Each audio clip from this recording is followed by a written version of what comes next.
Live എനിക്ക് connection ആക്കി സംസാരിക്കുക കേട്ടോ.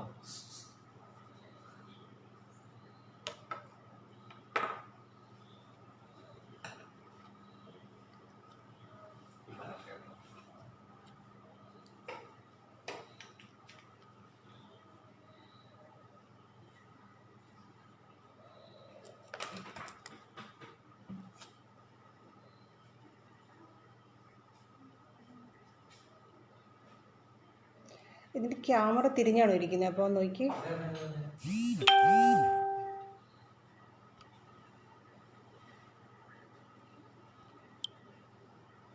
ഓക്കെ.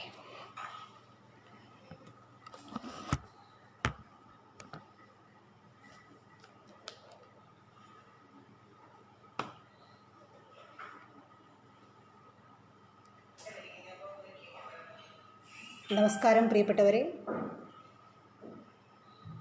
നെറ്റ്വർക്കിൻ്റെ പ്രശ്നമുള്ളതുകൊണ്ട് 8 മണിക്ക് എനിക്ക് കയറാനായിട്ട് സാധിച്ചില്ല. സദയം ക്ഷമിക്കുമെന്ന് കരുതുന്നു.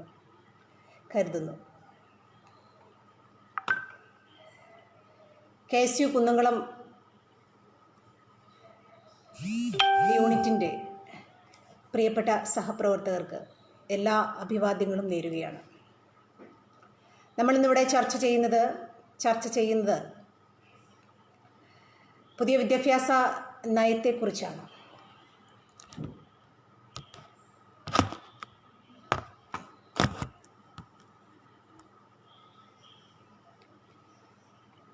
(2020) പുറത്തിറങ്ങിയ വിദ്യാഭ്യാസ നയം ഇന്ത്യയുടെ 3ാമത്തെ NEP ആണ്, എഡ്യൂക്കേഷൻ പോളിസിയാണ്, വിദ്യാഭ്യാസ നയമാണ്. ഇതിനു മുമ്പ് 1968 ഇന്ദിരാഗാന്ധിയുടെ കാലത്താണ് ആദ്യ ദേശീയ വിദ്യാഭ്യാസ നയം പുറത്തിറങ്ങുന്നത്. ഈ വിദ്യാഭ്യാസ നയത്തിൽ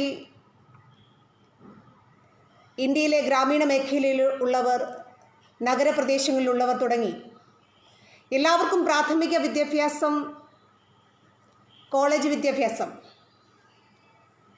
ഇതിനെക്കുറിച്ചൊക്കെ വളരെ വ്യക്തമായി ഈ നാഷണൽ എഡ്യൂക്കേഷൻ പോളിസി പറയുന്നുണ്ട് ഇന്ദിരാഗാന്ധിയുടെ കാലത്തെ. അതിനുശേഷം 1986 പ്രധാനമന്ത്രി രാജീവ് ഗാന്ധിയുടെ കാലത്താണ് 2ാമത്തെ വിദ്യാഭ്യാസ നയം പുറത്തു വരുന്നത്. അതായത് ഇന്ന് നമ്മൾ കാണുന്ന വിദ്യാഭ്യാസത്തിൻ്റെ എല്ലാ രൂപഭാവങ്ങളും, സെക്കൻഡറി വിദ്യാഭ്യാസം, തൊഴിലധിഷ്ഠിത വിദ്യാഭ്യാസം തുടങ്ങി ഇതെല്ലാം ഈ റിപ്പോർട്ട് ഈ രാജ്യത്തിന് സമ്മാനിച്ചതാണ്.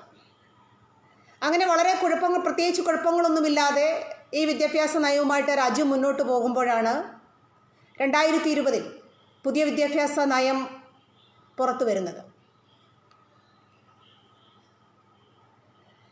ഈ വിദ്യാഭ്യാസ നയം പുറത്തു വരുമ്പോൾ ഒരുപാട് പ്രത്യേകതകളുണ്ട്. സാധാരണ നമ്മൾക്കറിയാം, ചില നയങ്ങൾ പാസ്സാക്കുമ്പോൾ അതാദ്യം പാർലമെൻറ്റിൽ വയ്ക്കും, അതിനുശേഷം ക്യാബിനറ്റിൻ്റെ അംഗീകാരം വേണം, പാർലമെൻറ്റ് പാസ്സാക്കണം. ഈ കടമ്പകളെല്ലാം കടന്നതിന് ശേഷമാണ് നമുക്ക് ഓരോ പോളിസികളും ഈ രാജ്യത്ത് നടപ്പിലാക്കുന്നത്. പക്ഷേ ഇവിടെ പാർലമെൻറ്റിൽ ചർച്ച ചെയ്യാതെ, ഈ കോവിഡ് കാലത്ത് പാർലമെൻറ്റ് കൂടാൻ സാധിച്ചില്ല, പാർലമെൻറ്റിൽ ചർച്ച ചെയ്യാതെ, ക്യാബിനറ്റിൽ ചർച്ച ചെയ്യാതെ ഈ വിദ്യാഭ്യാസ നയം പുറത്തിറങ്ങിയിരിക്കുകയാണ്. അതും ഈ കോവിഡ് കാലത്ത്. കോവിഡ് കാലം എന്ന് പറയുമ്പോൾ വിദ്യാലയങ്ങളെല്ലാം അടഞ്ഞു കിടക്കുന്ന സമയമാണ്. ഇനി എപ്പോഴാണ് തുറക്കുക എന്ന് പോലും അറിയാൻ വയ്യ. അപ്പോൾ അങ്ങനെ പാർലമെൻറ്റിൽ വയ്ക്കാതെ, ക്യാബിനറ്റിൽ ചർച്ച ചെയ്യാതെ ഈ ഒരു റിപ്പോർട്ട് വരുമ്പോഴാണ് നമുക്ക് ഈ റിപ്പോർട്ടിന്മേൽ സംശയമുണ്ടാകുന്നത്. രാജ്യത്തെ വിദ്യാഭ്യാസ വിചക്ഷണർ, രാജ്യത്ത് അറിവുള്ളവർ, രാജ്യത്തിൻ്റെ ഭാവിയെ നോക്കിക്കാണുന്ന ആളുകൾ ഒക്കെ ഈ വിദ്യാഭ്യാസ നയത്തെ ഇപ്പോൾ സംശയത്തോടെ നോക്കുന്നതിൻ്റെ കാരണം തന്നെ ഇത് തന്നെയാണ്. ഈ വിദ്യാഭ്യാസ നയത്തിനൊരു രാഷ്ട്രീയ അജണ്ട ഉണ്ട് എന്ന് പറയാനുള്ള കാരണവും അത് തന്നെയാണ്. സാധാരണ എന്നെ കേൾക്കുന്ന റിസർച്ചൊക്കെ ചെയ്യുന്ന കുട്ടികളുണ്ടെങ്കിൽ മനസ്സിലാക്കുവാനായിട്ട് സാധിക്കും. സാധാരണ റിസർച്ച് ചെയ്യുമ്പോൾ വിദ്യാർത്ഥികൾ എന്താണ് ചെയ്യുക? ഒരു വിഷയം തിരഞ്ഞെടുക്കുമ്പോൾ, താൻ എടുത്ത വിഷയം, അതിൻ്റെ പ്രബന്ധം അവതരിപ്പിക്കുമ്പോൾ അതിനു മുമ്പുള്ള, അതുമായി ബന്ധപ്പെട്ടുള്ള മുഴുവൻ രേഖകളും പരിശോധിക്കുകയും പഠിക്കുകയും ചർച്ച നടത്തുകയും അതിനുശേഷം അതെല്ലാം കൂടെ ക്രോഡീകരിക്കുകയും അത് തൻ്റെ പ്രബന്ധത്തിന് മുമ്പാകെ അവതരിപ്പിക്കുകയും ചെയ്യും. അതിനുശേഷമാണ് താൻ എന്താണ് ഈ വിഷയവുമായി ബന്ധപ്പെട്ട് പുതിയ നിഗമനങ്ങൾ, പുതിയ സമീപനങ്ങൾ എന്താണ് കൊണ്ടുവന്നത് എന്ന് പറയുക.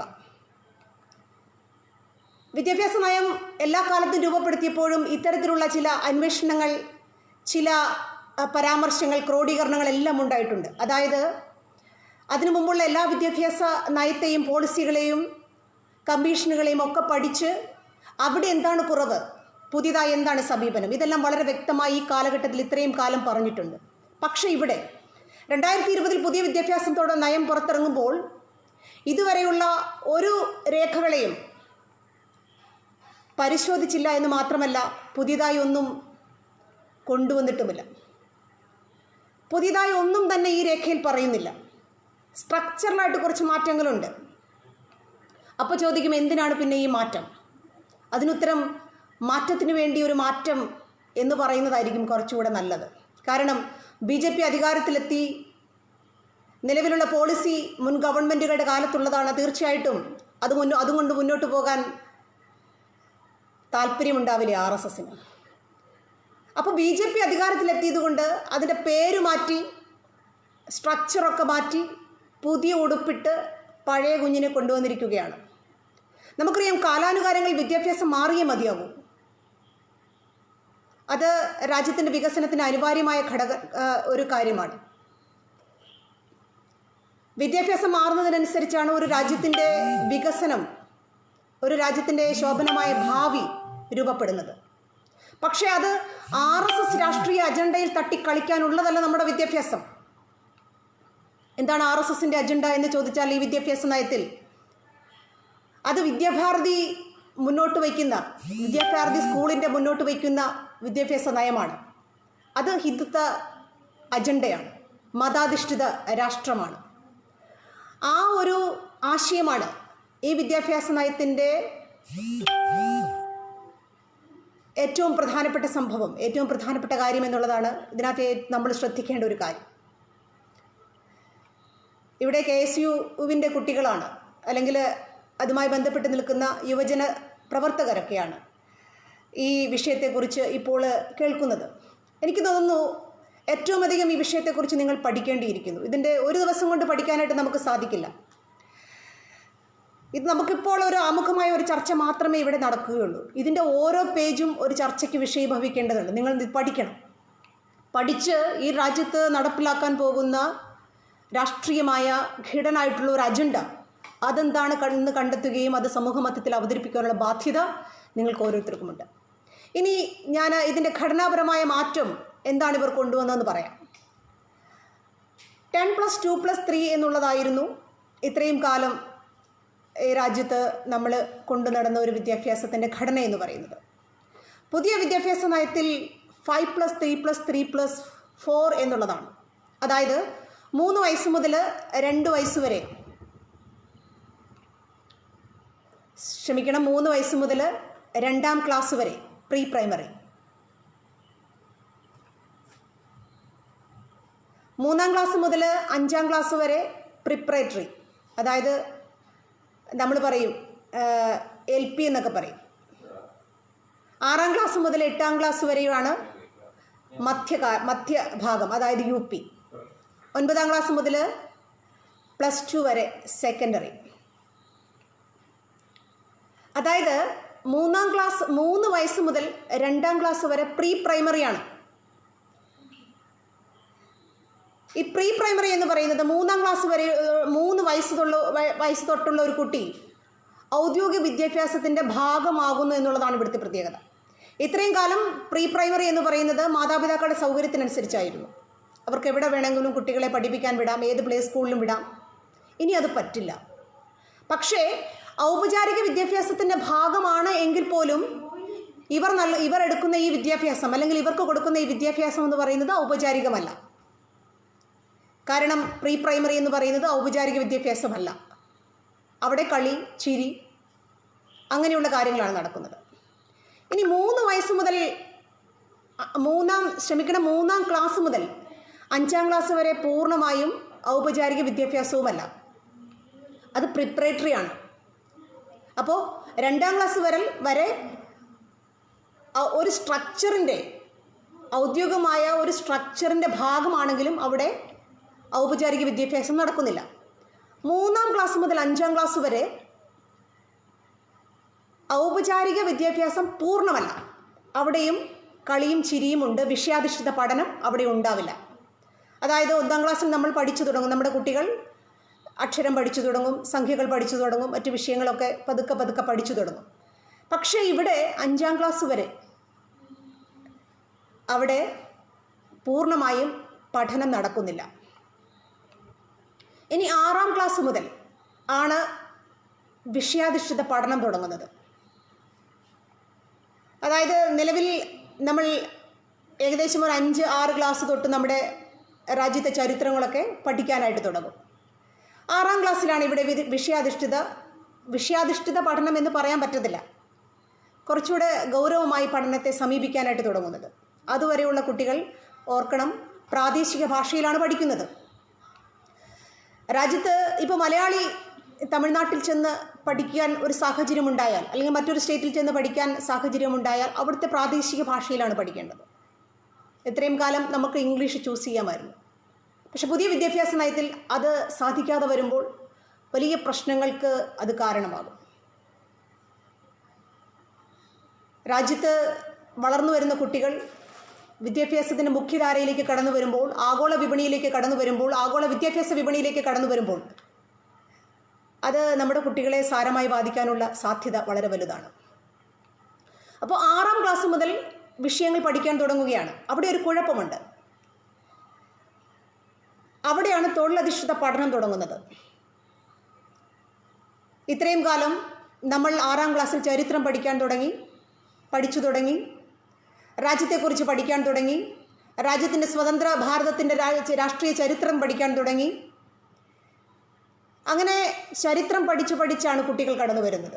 പക്ഷേ ഇവിടെ തൊഴിലധിഷ്ഠിത പഠനത്തിലേക്ക് പോകുമ്പോൾ സ്വാഭാവികമായും മാറ്റപ്പെടുന്നത് ഇന്ത്യയുടെ ചരിത്ര പഠനമായിരിക്കും. ഇന്ത്യയുടെ ചരിത്രത്തെക്കുറിച്ച് പഠിക്കാൻ ഇനി സമയം ഉണ്ടാവില്ല എന്ന് സാരം. ഇത് RSSൻ്റെ ബുദ്ധിയാണ്, സംശയമില്ല. RSS സ്ഥിരമായി ചോദിക്കുന്ന ഒരു ചോദ്യമുണ്ട്. എന്തുകൊണ്ട് നമ്മൾ മുഗൾ സാമ്രാജ്യത്തെക്കുറിച്ച് പഠിക്കുന്നു? എന്തുകൊണ്ട് ബ്രിട്ടീഷുകാരെക്കുറിച്ച് നമ്മൾ പഠിക്കുന്നു? എന്തുകൊണ്ട് കോൺഗ്രസ്സുകാരെക്കുറിച്ച് പഠിക്കുന്നു? എന്തുകൊണ്ട് നമ്മൾ വേലുത്തമ്പിയെ പഠിക്കുന്നില്ല, തലക്കൽ ചന്തുവിനെ കുറിച്ച് പഠിക്കുന്നില്ല? ഇത്തരം ചോദ്യങ്ങളാണ് എല്ലാ കാലവും അവർ ഉയർത്തിയിരിക്കുന്നത്.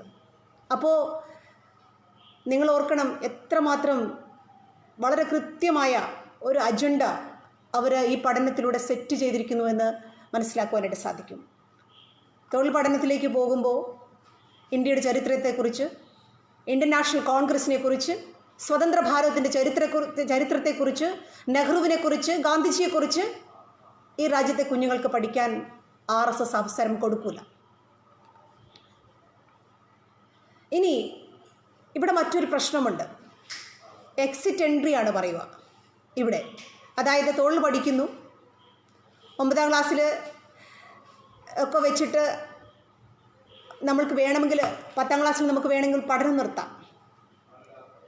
പഠനം മുന്നോട്ട് പോകാൻ താല്പര്യമില്ല എങ്കിൽ പഠനം നിർത്താം, വേണമെങ്കിൽ തിരിച്ചും വരാം. അപ്പോൾ ഇവിടെ ഒരു വലിയ കുഴപ്പമുണ്ട്. ഇത്രയും കാലം വിദ്യാഭ്യാസ അവകാശം എന്ന് പറയുന്ന നിയമം എന്ന് പറയുന്നത് നിർബന്ധിത വിദ്യാഭ്യാസമാണ്. ഇവിടെ സംഭവിക്കാൻ പോകുന്ന ഒരു വലിയ പ്രശ്നം,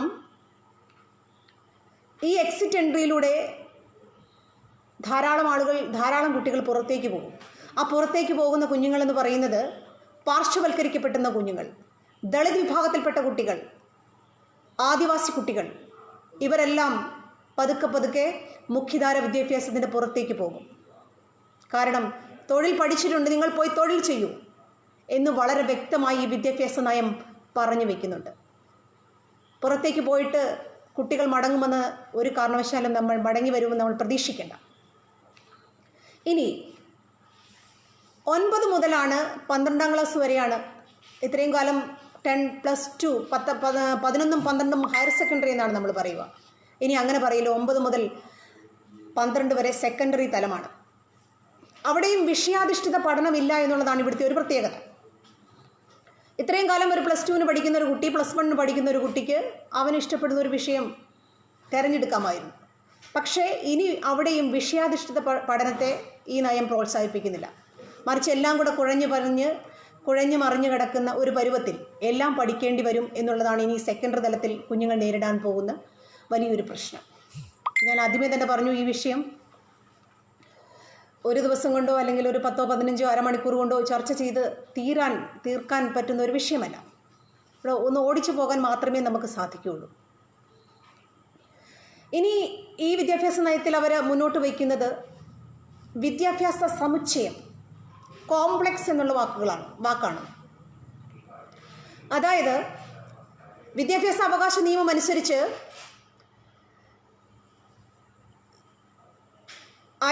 അയൽപക്ക സ്കൂൾ എന്നാണ് പറയുക.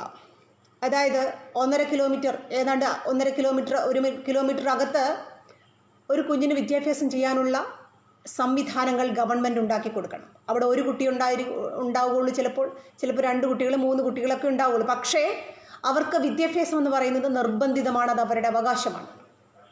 പക്ഷേ വിദ്യാഭ്യാസ സമുച്ചയം എന്ന വാക്കുകൊണ്ട് ഇവിടെ ഉദ്ദേശിക്കുന്നത് ലാഭകരമല്ലാത്ത സ്കൂളുകൾ അടച്ചുപൂട്ടും. അതായത് 2 കുട്ടികൾ പഠിക്കുന്ന സ്കൂളുകൾ അല്ലെങ്കിൽ 7 കുട്ടികൾ പഠിക്കുന്ന സ്കൂളുകൾ അത് ലാഭകരമല്ല എന്ന് കണ്ടു കഴിഞ്ഞാൽ ആ സ്കൂൾ അടച്ചുപൂട്ടാൻ പുതിയ വിദ്യാഭ്യാസ അവകാശ നിയമം പറയുന്നു. അതായത് ഈ കുഞ്ഞ് തൊട്ടടുത്തുള്ള ഏറ്റവും അടുത്ത ഏതാണോ, ചിലപ്പോൾ അത് 6 കിലോമീറ്റർ ദൂരെ ആയിരിക്കാം, ചിലപ്പോൾ 7 കിലോമീറ്റർ ദൂരെ ആയിരിക്കാം, അവിടേക്ക് പഠിക്കാൻ പോകേണ്ടി വരും. സ്വാഭാവികമായി എന്ത് സംഭവിക്കും? സമ്പത്തുള്ളവർ പഠിക്കും. ഇവിടുത്തെ ദളിത് കുഞ്ഞുങ്ങൾ പഠിക്കില്ല, ഇവിടുത്തെ പാർശ്വവൽക്കരിക്കപ്പെട്ട കുഞ്ഞുങ്ങൾ പഠിക്കില്ല, ഇവിടുത്തെ ദരിദ്രൻ്റെ കുഞ്ഞുങ്ങൾ പഠിക്കില്ല, ഇവിടുത്തെ മുക്കുവൻ്റെ കുഞ്ഞുങ്ങൾ പഠിക്കില്ല. സ്വാഭാവികമായും ഇവരൊക്കെ വിദ്യാഭ്യാസത്തിൻ്റെ പുറത്തേക്ക് പോകും. അതാണ് ബ്രാഹ്മണ്യ വിദ്യാഭ്യാസം ഈ രാജ്യത്തോട് പറയുന്നത്. പതുക്കെ ഈ കുഞ്ഞുങ്ങളെ പഠിപ്പിച്ചു വിട്ട് തൊഴിലിലേക്കും അവർ മടങ്ങും. മറ്റൊന്ന് ഗുരുകുല വിദ്യാഭ്യാസമാണ്. ഗുരുകുല വിദ്യാഭ്യാസത്തിലേക്ക് തിരിച്ചു പോകണമെന്നാണ് പറയുക. അതായത് ഒരു അധ്യാപകനുള്ള പഠിപ്പിക്കുന്ന ഒരു വിദ്യാഭ്യാസ സമ്പ്രദായം. ഈ ഗുരുകുല വിദ്യാഭ്യാസത്തിലാണ് സംസ്കൃതം പഠിക്കണമെന്ന് ഇവർ പറഞ്ഞു വയ്ക്കുന്നുണ്ട്. സംസ്കൃതം നല്ല ഭാഷയാണ്, സംശയമില്ല. സംസ്കൃത പഠനത്തിൽ എന്നും വ്യാഖ്യാനങ്ങൾ മാത്രമേ ഉള്ളൂ, കാണാതെ പഠിക്കലുകളാണ്. കാണാതെ പഠിച്ച് അവർ തരുന്ന വ്യാഖ്യാനങ്ങൾ നമ്മൾ കാണാതെ പഠിക്കണം. നമുക്ക് തിരുത്താൻ അവകാശമില്ല, ക്രിട്ടിസൈസ് ചെയ്യാൻ പാടില്ല. അപ്പോൾ ഗുരുകുല വിദ്യാഭ്യാസത്തിലേക്ക് തിരിച്ചു പോകണമെന്ന് പറയുമ്പോൾ അത് ബ്രാഹ്മണ്യ വിദ്യാഭ്യാസം തന്നെയാണ്. ആ ബ്രാഹ്മണ്യ വിദ്യാഭ്യാസത്തിൽ ഇവിടുത്തെ അധസ്ഥിതർ എന്നൊക്കെ പറയുന്ന കുറേ ആളുകൾ ആ വിദ്യാഭ്യാസത്തിൻ്റെ പുറത്തേക്ക് പോകും. പ്രാദേശിക ഭാഷയിൽ പഠിക്കണമെന്ന് പറയുന്നതുമൊക്കെ വലിയ ഗൗരവത്തോടു കൂടി തന്നെ നോക്കിക്കാണേണ്ട ഒരു കാര്യമാണ്. ഇനി ചെറിയ കുട്ടികളെ സംബന്ധിച്ച് നോക്കുകയോ, അംഗനവാടിയാണ് പ്രൊമോട്ട് ചെയ്യുന്നത്. അംഗനവാടി, അതായത് അംഗനവാടി എന്ന് പറയുന്നത് കുട്ടികളുടെ കളിസ്ഥലമാണ്. അവിടെ വിദ്യാഭ്യാസം ചെയ്യേണ്ട ആവശ്യമില്ല, വിദ്യാഭ്യാസം കൊടുക്കേണ്ട ആവശ്യമില്ല. അപ്പോൾ ഇനി മുതൽ നമ്മൾ ഇത്രയും കാലം കഴിഞ്ഞു പോയിട്ടുള്ള ഈ പ്രീ പ്രൈമറി സെഷനെല്ലാം അംഗനവാടിയുടെ ഭാഗമായി മാറും. അപ്പോൾ സ്വാഭാവികമായിട്ടും അത് ആ വിദ്യാഭ്യാസത്തിൻ്റെ നിലവാരത്തെയും നമ്മുടെ കുട്ടികളെയുമൊക്കെ ഒരുപാട് ബാധിക്കും. തീർച്ചയായും ഒരുപാട് തലങ്ങൾ ഇനിയും നമുക്ക് ചർച്ച ചെയ്യേണ്ടതുണ്ട്. ഇതിൻ്റെ ഘടനാപരമായ മാറ്റത്തിൻ്റെ രാഷ്ട്രീയ അജണ്ടയെ വളരെ വ്യക്തമായി സവിസ്തരം കൂടുതൽ പറയേണ്ടതായിട്ടുണ്ട്. അതുപോലെ തന്നെ സ്വയംഭരണം, ഓട്ടോണമി, പൈസയുള്ളവന് മാത്രം പഠിച്ചാൽ മതി, നിൻ്റെ കയ്യിൽ പൈസയുണ്ടോ നിനക്ക് പഠിക്കാം. അപ്പോൾ വിദ്യാഭ്യാസത്തെ വിലയ്ക്ക് വാങ്ങാൻ വരുന്ന ആളുകളുടെ കയ്യിലേക്ക് ഈ രാജ്യത്തിൻ്റെ കുഞ്ഞുങ്ങളെ കൊടുത്ത് മതാധിഷ്ഠിത രാജ്യമെന്നത് ഉറപ്പുവരുത്തി ഈ വിദ്യാഭ്യാസ നയത്തിലൂടെ ഈ സർക്കാർ മുന്നോട്ട് വയ്ക്കുന്നതും അതുമാത്രമാണ്. അതുകൊണ്ട് വളരെ വ്യക്തമായി ഈ വിഷയത്തെക്കുറിച്ച് പഠിക്കുകയും കൂടുതൽ ആഴത്തിൽ പഠിക്കുകയും ഇതിനെതിരെ വളരെ ശക്തമായി നിങ്ങളുടെ പ്രതികരണങ്ങൾ സമൂഹ മധ്യത്തിൽ ഉണ്ടാകണം. അതിനുവേണ്ടി ഇപ്പം തന്നെ ഏകദേശം ഒത്തിരി സമയമാണ് തോന്നുന്നു. കൂടുതൽ സമയം